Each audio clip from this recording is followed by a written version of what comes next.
Shalom, shalom, nós estamos nessa série analisando o Brasil, né? A série Brasil, e nela nós estamos vendo como o processo aconteceu de forma que a igreja se tornou um curral eleitoral, de forma que os pensamentos dos líderes foram incutidos nos membros, de forma a ter um projeto político, e um projeto político que não só é contra os trabalhadores e, por conseguinte, a maior parte da igreja, como é um projeto político também contra até mesmo a sanidade, contra até mesmo o pensamento, a liberdade, a vida, né?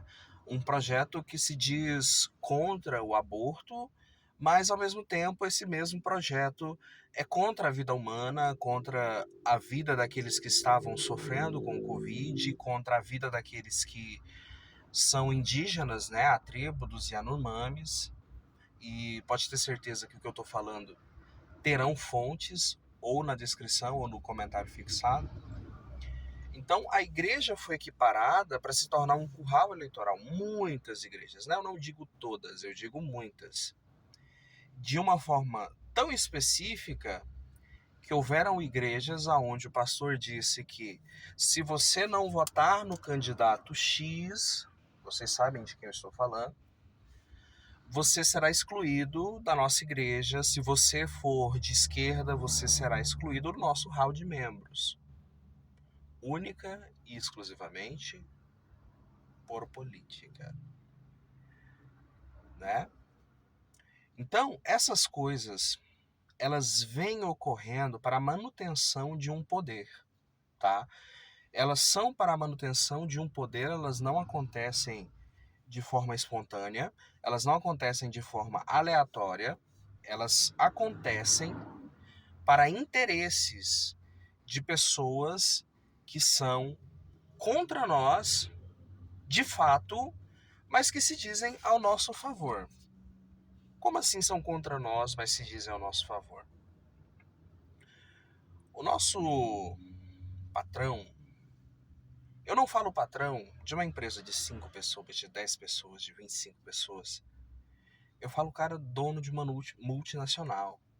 Eu falo cara dono de uma fábrica que produz e produz e produz.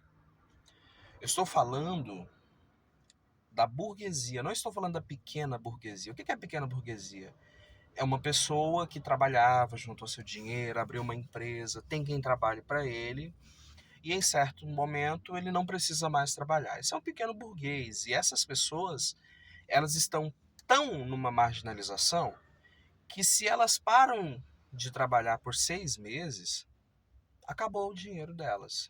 Se elas param de trabalhar por um ano, acabou o dinheiro delas. Elas são tão trabalhadoras quanto nós. A esse eu não estou me dirigindo a ele. Estou me dirigindo ao grande burguês. Estou me dirigindo a pessoas que herdaram terras, que herdaram fábricas, que herdaram empresas. Pessoas que têm um poder aquisitivo que nós não temos, chamado de capital. O que é o capital? O capital é um valor que gera valor, é um bem que gera bem, é uma riqueza que gera riqueza. Então, ter capital não é ter dinheiro. O que você tem na sua carteira é dinheiro.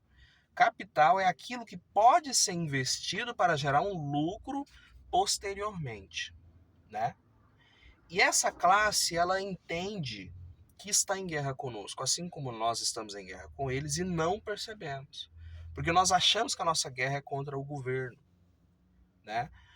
Como a reforma da Previdência. A reforma da Previdência tirou de muitas pessoas benefícios que eram delas.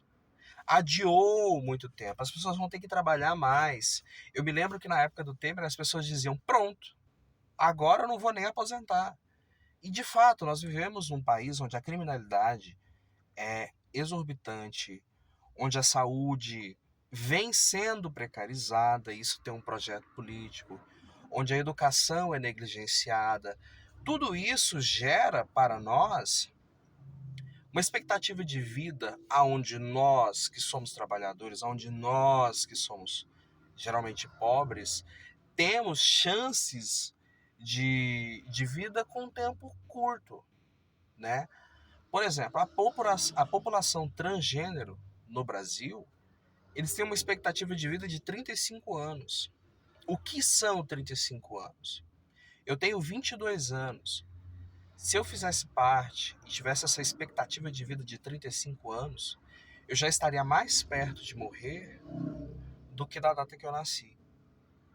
Então, são criados meios de controle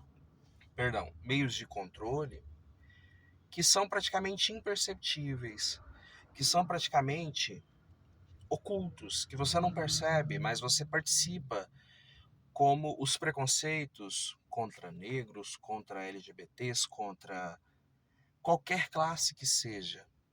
Tudo isso tem um projeto político por trás. Nós entendemos que a Bíblia é a nossa regra de fé e prática, mas ela é nossa. Ela não é a regra de fé e prática de outras classes, de outras pessoas, de outras religiões, e nós não podemos impor isso, porque a nossa fé, e assim como nós temos o direito constitucional de praticar o nosso culto, de praticar a nossa fé, eles também têm o direito de praticar o culto deles e a fé deles, independente do que nós achamos sobre a fé deles, de como nós interpretamos os rituais e tudo mais sobre a vida deles. Por quê? Porque é algo que interessa a nós, não é algo que interessa a eles. Nós não podemos forçar. Porque, querendo ou não, a Bíblia fala que aqueles que são do Espírito, aqueles que têm o Espírito, querendo ou não, eles vão se achegar a Deus. E aqueles que são vasos de desonra, não vão, eles vão rejeitar, sabe? E nós precisamos entender isso, porque foi colocado na nossa cabeça algo colonial, foi colocado na nossa cabeça que nós temos que evangelizar e ganhar o mundo inteiro, senão Jesus não volta, mas aí que fica. Para que Deus deu livre-arbítrio? Será que todos são obrigados a serem iguais a nós, semelhantes a nós? Não, eles não são obrigados, eles têm as suas próprias vidas. E nós, enquanto crentes, temos que respeitar. Temos que respeitar quem é da Umbanda, da Quimbanda, do Candomblé, quem é ateu. Temos que respeitar, por quê? Porque são seres humanos. Como que um dia essas pessoas vão se achegar a nós se todo o contato que eles têm com os crentes é de discriminação, de preconceito, de exclusão? Não serve. Desculpa, não serve esse tipo de contato. Então, tudo isso é um projeto político. Por quê? Porque esses burgueses perceberam que o fim deles estava próximo. Então eles se apropriavam muito do catolicismo, mas o catolicismo, ele vem caindo. E quem vem crescendo são as igrejas, principalmente neopentecostais, as igrejas evangélicas. E então eles passam a fazer um projeto de poder baseado nisso, sabe? Nós temos o testemunho de uma pessoa super crente, que se converteu, que não sei o que encontrou Jesus, um político. Isso está no site do partido deles. E esse testemunho, ele é muito estranho. Porque ele fala, agora eu encontrei a fé, eu encontrei Jesus. Ele fala palavras que qualquer cristão evangélico, neopentecostal ou pentecostal, não usa. Termos bagunçados. Ele se diz evangélico, usa termos católicos, usa termos que até mesmo não são usados por ninguém. Porque você vê que alguém que estudou a religião, mas não é alguém que praticou, não é alguém que esteve dentro de igreja. Tanto é que ele não fala que igreja que ele se converteu. Mas tudo isso para nos enganar. Essa pessoa desse projeto político que nós estamos falando, levaram ela para batizar no Rio Jordão. Levaram ela para fazer isso, para dar a entender que ela se converteu ao cristianismo protestante. Mentira. Mentira que pouco tempo após ela ser eleita, essa pessoa, um grupo de missionários da Renovação Carismática foi lá, botou a mão na cabeça dele, falou em línguas e profetizou em nome de Maria. Eu não conheço um evangélico que receberia uma profecia em nome de qualquer que seja o santo. Porque nós só ouvimos a voz do Espírito. Nós não ouvimos as vozes dos outros deuses. Nós respeitamos os católicos, mas nós não ouvimos as vozes dos deuses deles. Nós temos o nosso Deus. Então, você vê que tudo foi engendrado e a política se tornou uma massa que controlou a religião. E aí você vê, a partir de um determinado momento, a saída do evangelho e o foco no dinheiro, na prosperidade, no coach, na dica, na ajuda, porque você tem que fazer isso, você tem que se esforçar, porque Deus vai dar vitória, blá, blá, blá. Tirou Deus do centro e colocou mamon. A palavra mamon, ela tem uma raiz que significa crédito. Isso tem muito a ver com as finanças, né? Tem muito a ver com as finanças. Eu não estou te dizendo que você não pode estudar finanças, que você não possa investir, que você não possa poupar. Não estou dizendo isso. Eu estou dizendo que a palavra andou para finanças, andou para vitórias, andou para o triunfalismo. O triunfalismo é de onde se inicia toda a teologia da prosperidade.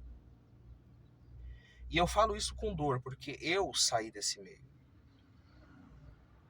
Você vai encontrar no meu canal pessoas que andaram comigo e que começaram a pregar a teologia da prosperidade e que fizeram dinheiro e que fizeram bens em cima de pessoas que hoje não têm onde morar.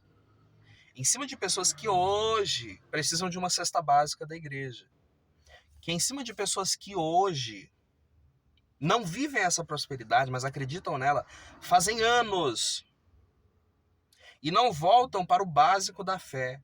O perdão, o arrependimento, a vida sagrada. Eles esquecem tudo isso. Eles esquecem tudo isso. E esse projeto de poder que foi estabelecido no Brasil nos últimos anos, ele não é só vamos eleger um líder. Ele tem a ver com o despertar de sentimentos duros, sentimentos negativos, sentimentos até diabólicos. Ele tem a ver com desligar a emoção, desligar até mesmo a razão, em prol de uma narrativa, em prol de uma ideologia. Eu creio que o maior erro é você ter uma ideia e a partir dela enxergar a realidade. Eu me lembro de uma pessoa que profetizou para um amigo meu assim: olha, você está com tal enfermidade, você precisa vir aqui e nós vamos orar por você, vamos quebrar essa maldição, blá blá blá blá. Quando vem de Deus, até eu aceito. Quando não vem, essa pessoa sai de São Paulo, vai para outro estado no Centro-Oeste, participa desse movimento. E sabe o que aconteceu? Nada. Por quê? Porque uma ideia fez ela ter uma leitura da realidade. Só que nós temos que ler a realidade e aí formular as nossas ideias. Eu não posso idealizar, nossa, o mundo deveria ser assim, deveria ser assado. Eu tenho que olhar para os problemas do mundo e saber como enfrentá-los. Essa é a maneira certa de se ler o mundo. Essa é a maneira certa de se ler a realidade. Mas o que o bolsonarismo representou e representa é um neo-integralismo. O que é o integralismo? Na época de Mussolini, de Hitler e Companhia Limitada, no Brasil, o Brasil era o segundo país com o maior número de nazistas. Curiosamente, o segundo país com o maior número de nazistas. E eles estavam ligados à Associação Integralista Brasileira, que é o fascismo brasileiro. O nazismo é o fascismo da Alemanha. O czarismo é o fascismo de Portugal. E por aí vai. Ah, Gustavo, mas o Bolsonaro não é fascista. Claro que é. Ele escreveu, em 2004, cartas aos neonazistas, aos nazistas, aliás, brasileiros. E nós sabemos que as más companhias corrompem os bons costumes. Mesmo que ele não seja evangélico, ele é católico, e sendo ele católico, ele teria que ter um contato mínimo com a Bíblia e com o Evangelho. As más companhias corrompem os maus costumes, e Amós fala que podem andar dois se não estiverem de comum acordo? Não podem. Não podem. Então, ele começa a trazer esse projeto para o Brasil. E o fascismo, ele é um projeto político que envolve massas, que envolve pessoas, que envolve pensamentos, que envolve atividade. Então, por isso você começa a ver manifestações. Manifestação em favor do presidente, não sei o quê, até o momento que o presidente olha para a Marcha para Jesus e fala, aí. E aí eles entram na Marcha para Jesus. Eles tiram Jesus e começam a adorar o seu Messias, o seu anti-Messias. O que é anticristo? Anticristo significa no lugar do Messias, contra o Messias, se passando pelo Messias. E é o que começa a acontecer. No meio de um culto, pessoas começam a cantar. Bolsonaro, você não vai morrer, eu posso ouvir o choro do PT. É lastimável o bezerro de ouro que entrou na igreja e a gente sabe o que aconteceu. Ele perdeu. E eu conheci muitas, eu estou falando de muitas pessoas que se desviaram devido ao bezerro de ouro. Se desviaram por essa adoração cega ao Bolsonaro. Pessoas que não estão na fé. Pessoas que não estão na crença, que perderam a sua fé em Deus, que não acreditam que Deus exista, por causa dessas profecias engendradas por falsos profetas. Engendradas por pessoas que só visam o lucro, o dinheiro, a bênção e mais nada. E mais nada. E tudo isso a partir de mentiras. Mas depois eu vou falar um vídeo apenas sobre mentiras contadas do púlpito sobre política. Eu vou fazer um vídeo só sobre isso. Então, a partir desse momento, começa um projeto de poder político fascista muito ligado à religião. E não se admirem, o nazismo era muito ligado à religião. Hitler era católico e em nenhum momento foi repreendido pela igreja. A igreja, até onde sei, nunca soltou uma nota repudiando seus atos. Pelo contrário, ela se descolou. É o que está acontecendo no Brasil hoje. A maioria dos partidos que estavam ligados e fechados com o Bolsonaro estão se descolando. Alguns estão tomando assim um 360 nos seus pensamentos, outros fingem que nunca estiveram com ele, estão tentando se desligar da imagem dele, porque sabem que essa imagem é a imagem de um liberal, de um fascista real, sem maquiagem. Não é como a de Collor, é uma imagem mais real. Tá? E nós não podemos pensar, ele é um besta, um tolo, ele não sabe o que ele sabe o que está fazendo. Ele estava há 30 anos no governo. 30 anos, ele não chegou ontem. E como ele diz que quer uma nova política, quer algo diferente, fazendo tudo igual, não tem como. Então, existe essa fascistização da igreja e também do Brasil, porque o fascismo, ele toca em algumas coisas que são bem difíceis, né? São bem dolorosas. E ele exalta preconceitos, né? O fascismo, ele é ultranacionalista, tá? Não quer dizer que o comunismo não seja nacionalista. Ao contrário do que pensa, o comunismo não é globalista, tá? É uma teoria da conspiração isso. O comunista é altamente nacionalista e desenvolvimentista.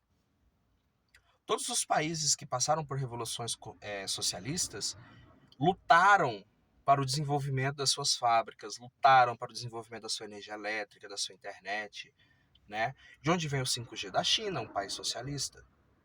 Inclusive, a China conseguiu erradicar a pobreza. Então você vê que existe essa luta para melhorar a vida do trabalhador. É perfeito? Não, não é perfeito. Se fosse perfeito, não tinha gente querendo fugir de Cuba, né? Mas é um governo feito pelos trabalhadores, porque nós entendemos a democracia como eu ir e votar no dia de outubro lá, e o cara vai fazer por mim. A democracia cubana e várias outras socialistas, não. Existem grupos, pequenos grupos de bairro, que elegem uma pessoa e essa pessoa vai estar em constante debate com esses grupos e a partir daí vai se criar as políticas voltadas para eles. Então, mas tal política é uma ditadura. De quem? Né? Porque até mesmo o Brasil que nós vivemos é uma ditadura de quem? Dos burgueses. Os burgueses mandam e desmandam. A lei para eles não é a lei para nós. Tá? Houve um caso de uma pessoa envolvida com os burgueses que cometeu um estupro e o juiz foi capaz de dizer que era um estupro culposo, quando não se há intenção de estuprar. Eu te pergunto, existe isso? Mas por que para ele existe, e se fosse um negro, um periférico, uma trans, alguma coisa do tipo, uma minoria, por que seria feita toda a justiça e da maneira pior possível? Entendeu agora? Quem está por trás do governo tem o governo para si. Por exemplo, quando se fala de bem-estar social e não se fala como atingir esse bem-estar social é da classe dominante, não é nosso. É deles, não é nosso. Nós temos que prestar muita atenção nisso. Muita atenção nisso mesmo.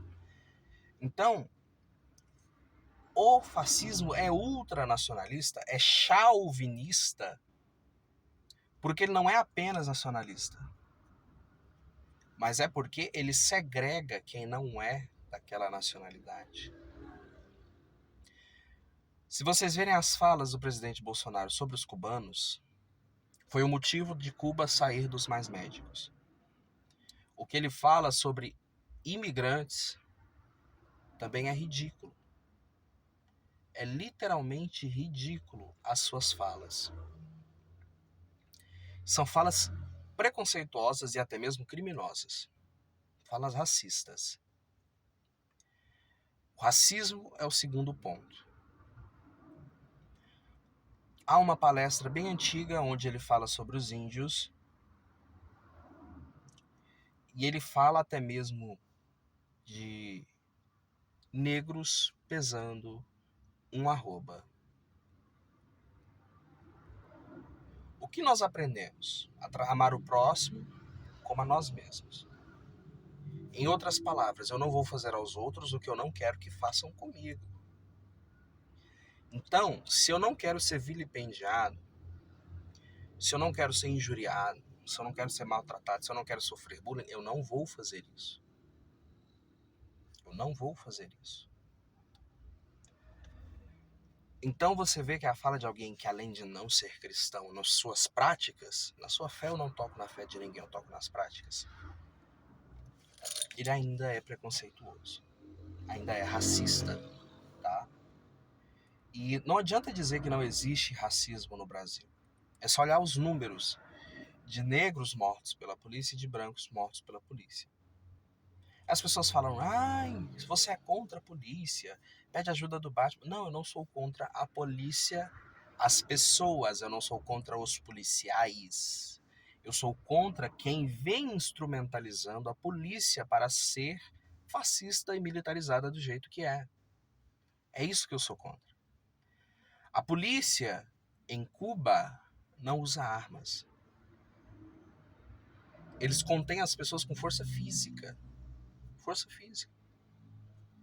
Se eu lembrar, eu vou colocar nos comentários isso. Então, existe um aparato,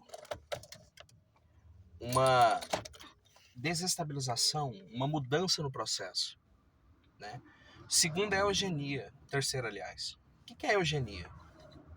A eugenia é a morte planejada de um grupo específico de pessoas. No caso, no Brasil, houve um grupo específico de pessoas. Manaus, isso já saiu na CPI, eu não estou inventando.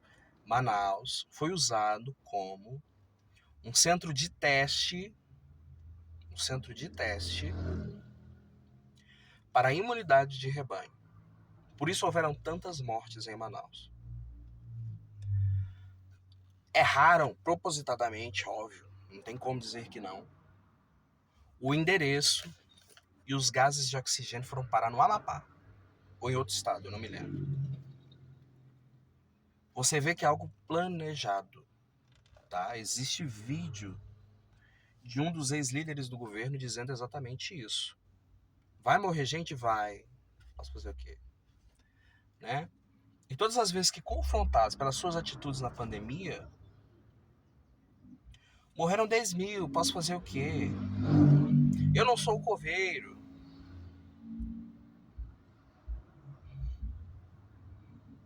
Enfim, não vou falar mais sobre isso. Enfim, houve mortes e se planejaram mortes de pessoas. Dizia-se o quê? Vamos fuzilar a Petranhada, tá? Vamos fuzilar a esquerda. Aí você pensa, não, mas é metafórico. Não, é físico mesmo, tá? Não rolou, mas estava quase. Inclusive, nós vemos uma dessas pessoas do governo dizer o seguinte: mostre o seu apoio ao presidente Lula. Coloque uma estrela no seu comércio, na sua casa. Queridos, o que isso te lembra? Marcar com estrela pessoas. A mesma coisa. A mesma coisa, o nazismo. Né? Quarto, uma forte base de poder. Bolsonaro sozinho não se cria. Para isso, ele precisou mexer na máquina pública e usar os militares. Então, esse progresso de tantos militares envolvidos com a política, usando o poder militar a favor de causas políticas, é um projeto fascista. É um projeto fascista. Ele precisa ter uma forte base de poder, por quê? Porque um dos pensamentos fascistas, além da industrialização, é ignorar a dívida pública e gastar consigo mesmo. E nesse afastamento da dívida pública, nós vimos uma dívida pública horrorosa, com números escabrosos. Números escabrosos. E hoje nós pagamos juros de dívida. Nós não pagamos nem a dívida, nós pagamos juros em cima de juros. E é errado se endividar? Não. Para construir uma escola, um hospital, um colégio? Não. Até porque no mercado é assim, você vai empurrando a dívida enquanto dá, para ganhar tempo, para fazer dinheiro, né? Então, existe esse forte base poder militar e a exclusão da diferença. Lembra que eu falei do racismo? Mas não é só o racismo. Se você não pensa como nós, você é do lado de lá. É nunca nós, não é eles. Olha, existem eles e existem nós. Eles são o problema, nós somos a solução. Eles estão acabando com o Brasil, nós estamos resolvendo. E essa separação, é engraçado que eles sempre falam, o PT, ele sempre separou as classes e trouxe não sei o quê, e coloca homem contra mulher, branco contra preto. Não. Nós queremos que os pretos tenham os mesmos direitos. Nós não colocamos um contra o outro. Mas eles sim se colocam contra nós e colocam-se na condição de nos eliminar. É isso que acontece. E por fim, uma forte exaltação do líder, onde o líder tem um poder grotesco, onde o líder é todo poderoso, onde o líder é adorado, e ele foi adorado no Brasil. Então eu lembro quando eu ouvia, mas Gustavo, Bolsonaro é fascista, eu falava, não, impossível, impossível. Mas quando finalmente eu fui estudar, e estude você também, neointegralismo, integralismo, fascismo, nazismo, falei, cara, eu fui enganado. E eu fui enganado porque eu era um daqueles que não pensava por si mesmo, que apenas abraçava o que o pastor falava. Isso os pastores de fora, porque na minha igreja não houve nada, não se falou de política em momento nenhum, não se orou por candidato nenhum, não se contestou o resultado da política. Eu sou muito grato a isso, pela minha igreja. Não se envolveu com política, a decisão de cada um, amém. Ninguém foi excluído ou ninguém foi privilegiado por causa disso. Mas eu falo do Brasil a nível Brasil e das igrejas a nível Brasil, onde isso ocorreu. Então a nossa oração é que Satanás solte a nossa igreja. Porque mesmo se a igreja fosse aparada para um projeto político de esquerda, ainda assim, nós iríamos sair do nosso foco, que é transformar vidas, melhorar as vidas, levar o amor. Eu falo uma coisa para você. Ainda que nós não ganhássemos ninguém, se 10 pessoas aprendessem a amar o amor de Jesus, nós ganharíamos um. Se essas 10 aprendessem a amar o amor de Jesus e ensinassem a mais 10, não precisa ser da nossa religião, só precisa amar. O mundo seria outro. Nós precisamos entender isso. E olhar para isso. E olhar para o que Jesus falou. O que Jesus ensinou. Esquece todo o resto. Apenas Jesus é o suficiente. Nós somos cristãos. Nós não somos paulinistas. Nós não somos judeus. Apenas o que Jesus falou é o necessário para ter uma vida em vitória, para ter uma vida santa e agradável diante do Pai. Ame o próximo como a si mesmo. E ame a Deus acima de todas as coisas. Que o Eterno abençoe e até o próximo vídeo.